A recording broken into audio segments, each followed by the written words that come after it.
Hello అందరికీ, చూస్తున్నారు కదా మాకు ఎన్ని పుట్టకొక్కులు అయితే దొరికాయో. ఈ పుట్టకొక్కులు అయితే మీలో ఎంతమందికి తెలుసండి? ఇవైతే నాటు పుట్టకొక్కులండి. ఇవైతే ఈ సీజన్లో మాత్రమే దొరుకుతాయి, వర్షాకాలంలో సీజన్లో మాత్రమే. ఇవైతే అడవిల్లోనూ పుట్టల పైన వస్తాయి అన్నమాట. ఈ పుట్టకొక్కులు అయితే హై ప్రోటీన్ ఫుడ్ అన్నమాట. హెల్త్కు చాలా అంటే చాలా మంచిదని చెప్పచ్చు. అండ్ టేస్ట్ కూడా చాలా బాగుంటుందండి. మనకు బయట అయితే ఇప్పుడు చాలా రకాల మష్రూమ్స్ అయితే దొరుకుతూ ఉంటాయి, కాకపోతే అవి ఏంటంటే హైబ్రిడ్ అన్నమాట. ఇవైతే న్యాచురల్ కాబట్టి హెల్త్కి ఇంకా మంచిది అని చెప్పచ్చు. అండ్ ఇది మట్టి నుంచి తీస్తాం కాబట్టి ఎక్కువగా మట్టి ఉంటుందని మంచిగా కడగాలి. 3-4 సార్లు నీళ్ళు మారుస్తూ కడగాలి.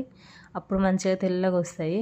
వచ్చిన తర్వాతకైతే వీటిని కర్రీ చేసుకోవడమే. ఇంకా ఆ పైన రౌండ్ మొత్తం తీసుకొని ఆ కిందికున్న ఎడ్జెస్ మొత్తం ఇంకా వేస్టేజ్ ఇంకా పడేయడమే. Please like and subscribe.